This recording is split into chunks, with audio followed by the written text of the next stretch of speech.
Брабус автоательесінің шығу тарихы.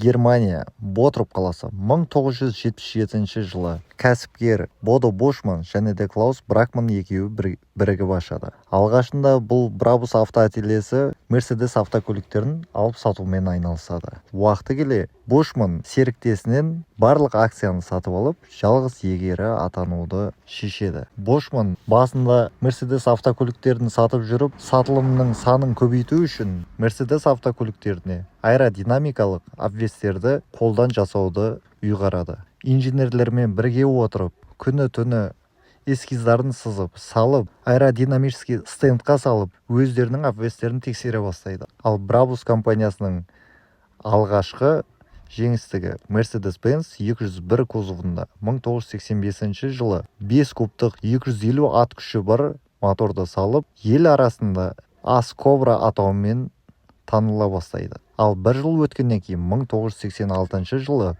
бұл компания W124 кузовына аэродинамикалық обвес жасап, рекорд орнатып, Гиннес рекордтар кітабына енеді. Әлі күнге дейін ешқандай автомобиль озып өткен жоқ. Брабус автоательесі 1990 жылдары үлкен көлемде автокөліктерді тюнинг жасап шығара бастайды. 1994 жылы көктемде 12 цилиндрлі 6-да 9 объеммен 140 кузовына салып 509 ат күшіне ие болады. Ал 1995 жылы дәл сол моторды W201 кузовына салып 330 км сағатына жылдамдыққа ие болып рекордқа енеді. Ал одан кейін рекордтары көбейе береді. 210 кузовында, 211 кузовында және де 219 кузовтарында жалғасады. 1990 жылдары бұл автоательеде 150 маман жұмыс істеген болса, жылына 500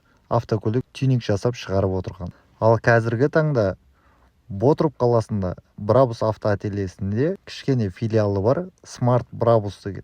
Жалпы Smart класындағы автокөліктерді тюнинг жасаумен айналысады.